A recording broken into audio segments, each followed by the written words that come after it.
por alguna razón no tengo conflicto de interés. En cuanto al dolor torácico, miren ustedes que 6 millones de visitas de pacientes con dolor torácico se hacen en los Estados Unidos. Es la segunda causa de queja en los cuartos de urgencia y tiene muchas etiologías el dolor torácico, porque involucra la aorta, los pulmones, el esófago, el estómago, la pleura y la víscera abdominal. Entonces, en cuanto a la enfermedad cardiovascular, permanece siendo prácticamente el que mata a los adultos. A los 28 días la tasa de mortalidad es 10% y menos de 15 a 30% de los pacientes que entran al cuarto de urgencia terminan en angina inestable o un infarto. Esto es un aspecto importante en los Estados Unidos. Si tienen un indicador o un pointer, si me lo pueden prestar. No. En Estados Unidos esto es motivo de demanda, el que se falla en realizar un electrocardiograma en un paciente de dolor torácico. La causa número 2 de demanda es en mal interpretar el electrocardiograma, fallar para registrar la evaluación clínica, que el paciente llegue a urgencia y yo investigue el dolor torácico, la génesis del dolor torácico, es otro de los motivos. Y la interpretación de anormalidades de la onda T y el segmento ST es la causa número 1 en la lectura del electrocardiograma en un cuarto de urgencia con un paciente en el dolor torácico. Entonces, en cuanto a las características del dolor, tenemos que ver el comienzo del dolor, eso es importante. Ya desde 1947 se sabe en la Universidad de Harvard que en experimentos animales a los 20 minutos comienzan a haber daños estructurales en el miocito, razón por la cual el tiempo es músculo, como se dice, y yo tengo que saber a qué hora comenzó el dolor del paciente. Gracias. Entonces, ver qué lo alivia, qué lo mejora, la calidad del dolor también, si es un dolor opresivo, pleurítico, es un dolor agudo, la irradiación, si va a la espalda, va a la mandíbula, o si va a los hombros, eso es importante. Entonces, esta es una forma de cómo abordar un paciente con solo el electrocardiograma. Si hay sospecha en el electrocardiograma, es un paciente de alto riesgo, 16%, pero esto es algo interesante. Si hay isquemia en el electrocardiograma y el paciente no tiene sospecha del electrocardiograma, no tiene factor de riesgo, miren ustedes, el riesgo es muy bajo, 1%. Si el paciente tiene un solo factor de riesgo, llámese, es hipertenso, es diabético, es lipidémico, tiene una historia familiar prematura de aterosclerosis o es un paciente obeso sedentario, 4%. Si el paciente no tiene sospecha en el electrocardiograma y tiene 2 o más factores de riesgo, entonces es 8%. Pero si el electrocardiograma es de sospecha, si es de sospecha para isquemia y el paciente tiene 2 o más factores de riesgo, es 16%. Quiere decir que de cada 10 pacientes que yo veo, 2 probablemente tienen enfermedad coronaria. Eso es altísimo. En cuanto a las características del dolor, como ya lo vimos, la duración de los síntomas, concomitantemente los signos vitales de valor y el estatus cardiovascular del paciente, al igual que el sitio del dolor y el tiempo. Y cuando un paciente, se dice que cuando un paciente está gravemente enfermo, él solo aspira a tener una cosa, y es tener al frente el mejor médico del mundo para que le salve la vida. Eso es algo importante. Todo paciente grave en un cuarto de urgencia, esa es su aspiración, tener el mejor médico del mundo que pueda dar su diagnóstico y rápidamente su tratamiento. Entonces, si el paciente tiene dolor en el pecho y yo estoy en el cuarto de urgencia, yo tengo que pensar las patologías que pueden matar a mi paciente. ¿Cuáles son? Que el paciente esté en un infarto, que el paciente tenga una disección aórtica, que tenga un embolismo pulmonar, que tenga un neumotórax a tensión y que tenga un tamponade pericárdico o una ruptura esofágica. Si yo tengo en mente estas 6 patologías, yo desarrollo un alto índice de sospecha. Estas son las patologías que pueden matar al paciente. Entonces, ¿qué debemos hacer? En cuanto a los pacientes que tienen, por ejemplo, aneurisma aórtico, hay factores que me hacen pensar como degeneración de la pared aórtica, la edad, el uso del cigarrillo, hipertensión crónica y el uso de la cocaína, que es frecuente en estos pacientes, al igual que algunos trastornos como el síndrome de Marfan, la coartación aórtica, el embarazo y el uso de cocaína, como ya lo vimos. Miren ustedes, por ejemplo, en disección aórtica, el dolor torácico para el tipo A, que es a nivel de la raíz aórtica, 80%, para el tipo B, por debajo de la subclavian, 63%. Y en estas modalidades es importante saber, para buscar disección aórtica, que el ecotransesofágico, la angioresonancia magnética y la angiotomografía coronaria, miren ustedes la especificidad, 100, 95 y 100, pero nunca olvidar que estas tres modalidades son operador dependiente. Nunca se me olvida, estaba en entrenamiento en la Universidad de Temple y había llegado un paciente con dolor en el tórax que había parado a un lado del highway, y estando allí llegó a la sala de urgencia, se evaluó, estaba hipertenso y se buscó, se hizo ecotransesofágico y se hizo una angiotomografía. Se mantuvo el paciente tres días y el paciente se mejoró, se fue a la casa teniendo relaciones sexuales con su esposa, quedó parapléjico, regresó a la urgencia de Temple y se metió a la sala de hemodinámica y estaba disecado desde la raíz aórtica hasta abajo. Se presentó en un ground round, en una conferencia, incluyendo todos los cardiólogos, habíamos más de 12. Habíamos encontrado que viendo el ecotransesofágico no se veía la disección y viendo la angiotomografía tampoco. Lo que había pasado era que en la raíz aórtica el flap era tan pequeño que cuando tuvo el dolor en el highway, el flap tapó, cubrió y después, teniendo relaciones sexuales, se separó y disecó toda la aorta. Él logró salvarse porque entró rápido al salón de operaciones. Entonces, hay que tener un alto índice de sospecha. El dolor torácico es migratorio, una sensación de desgarro y usualmente en pacientes más de 60 años. ¿Y qué hacer con ellos? El tipo A, que es quirúrgico, el tipo B, si no se complica es médico, si se complica involucra ramas o se expande o hay ruptura, va a cirugía. Y a largo plazo el uso de betabloqueadores con imágenes seriadas 3, 6, 12 meses y reoperación si está indicado posteriormente.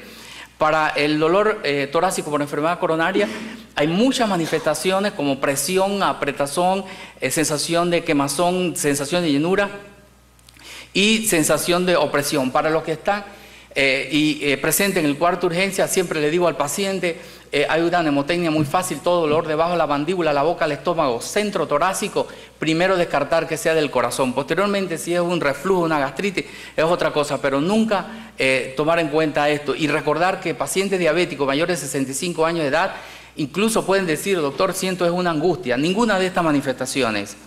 Entonces, en cuanto a la relación con el esófago, tienen ambas la misma inervación y pueden dar síntomas clásicos iguales. Lo puede provocar el ejercicio o la emoción, y el descanso o los nitratos lo mejoran. Siempre hay que pensar que el paciente puede tener un reflujo, puede tener una hernia atal y tener enfermedad coronaria, o sea que eso puede tener las dos. Nunca pensar porque el paciente dice dolor urente, esto se trata de un reflujo, se trata de una gastritis y me voy y me quito de encima la enfermedad coronaria. No, recordar que pueden estar las dos presentes.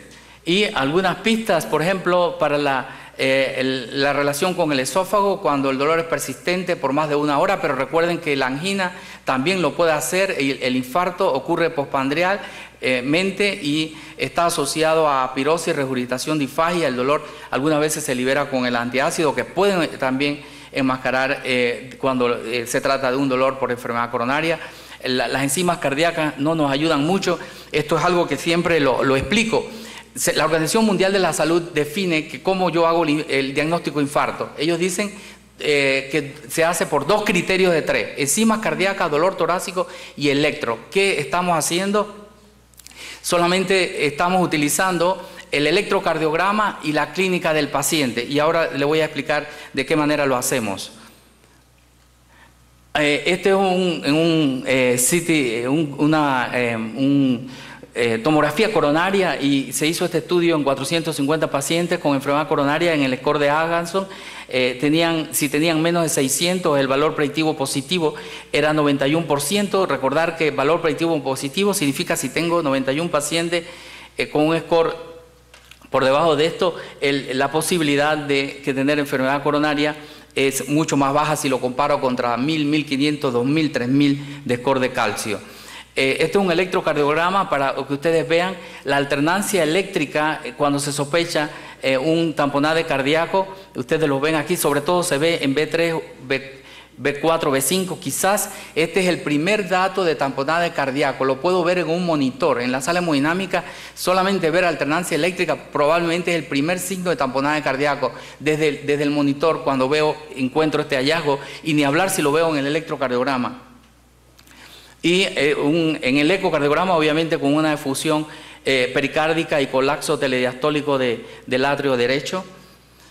Los hallazgos, usualmente, estos datos, a pesar de que aquí se habla de taquicardia sinusal, presión venosa yugular, pulso paradójico solamente y frote pericárdico, estos tres se presentan en 30%, que es la famosa triada de Beck. También puede haber bajo voltaje y lo que habíamos hablado de alternancia eléctrica. En el embolismo pulmonar que lo hablamos ayer, miren ustedes, para el diagnóstico de embolismo pulmonar, el diagnóstico pronto reduce la mortalidad.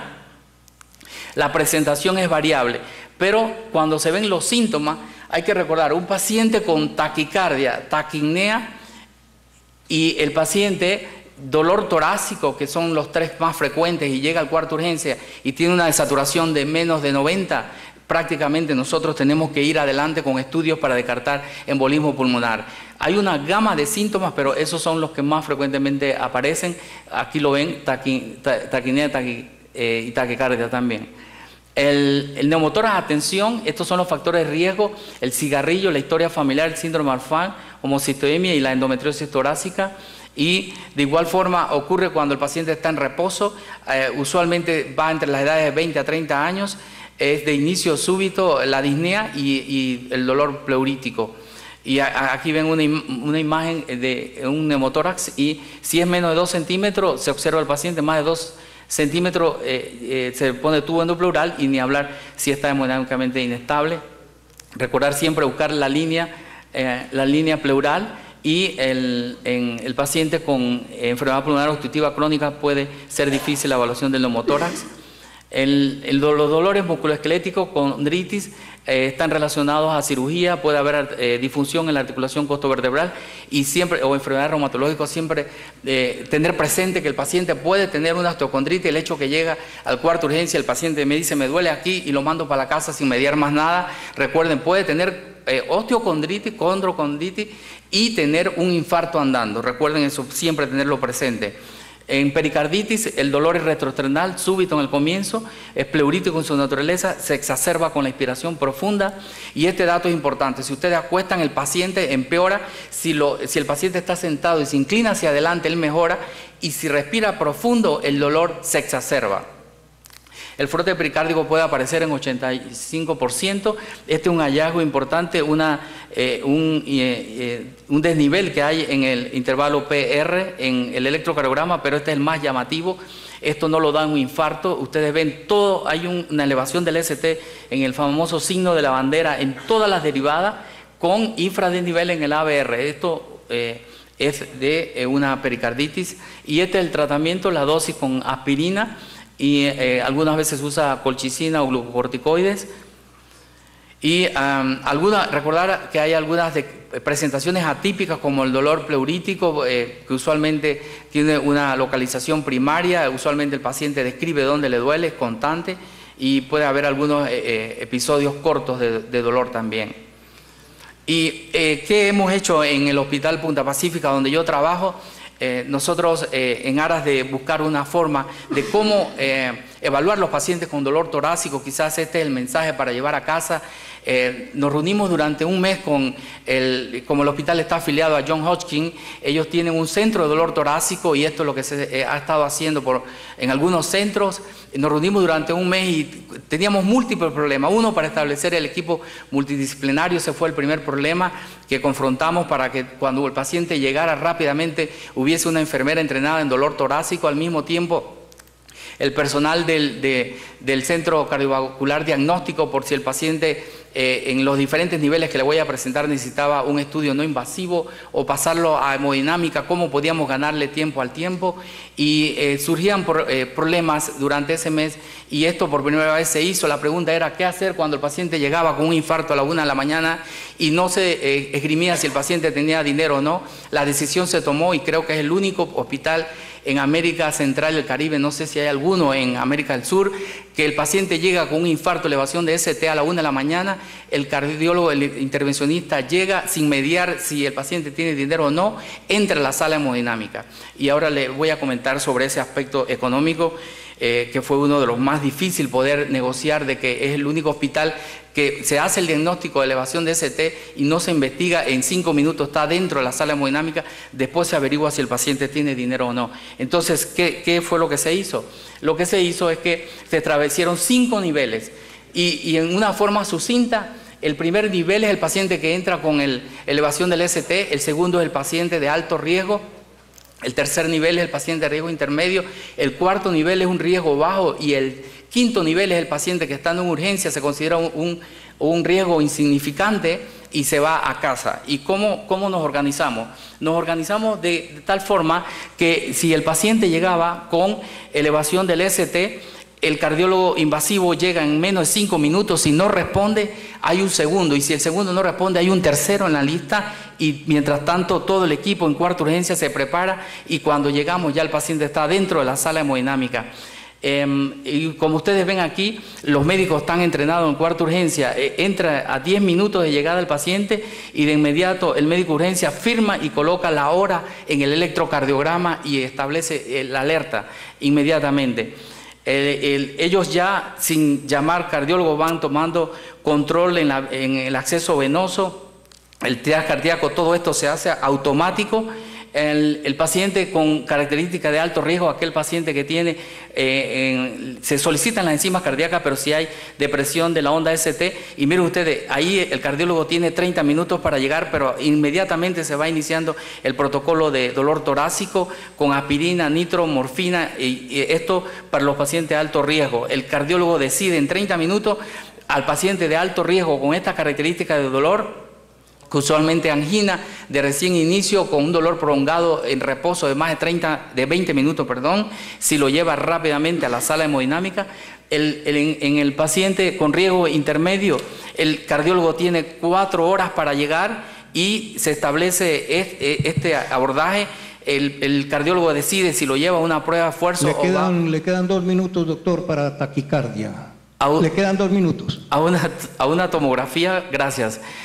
Entonces, en el riesgo intermedio, el cardiólogo decide. Mientras tanto, ese es un paciente que todo depende de cómo salga la angiotomografía o la prueba de esfuerzo. Pero la hora de llegada del cardiólogo lo va a ver en 4 horas.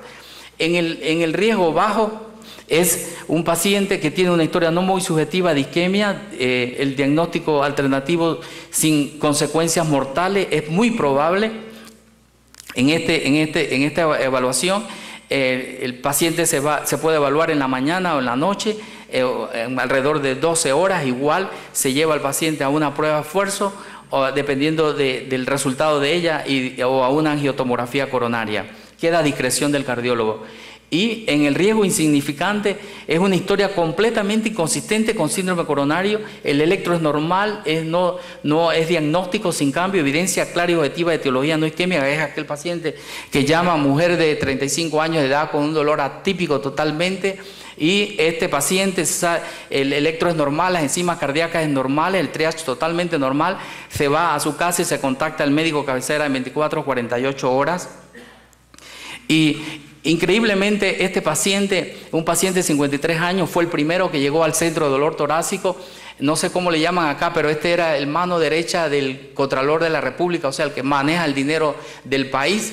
Y cuando yo lo abordé, tenía estos antecedentes. Su mamá había sido operada a los 40 años, su hermano había tenido infarto a los 45 años y había llegado 30 minutos. Él hacía ejercicio 1 hora todos los días, acababa de hacer ejercicio, estaba en su oficina firmando cheque, me imagino, y le dio el dolor torácico, llegó al cuarto urgencia, ahí lo abordé. y fue el primero. Y el problema de él era que no aceptaba ir a la sala hemodinámica porque no tenía dinero.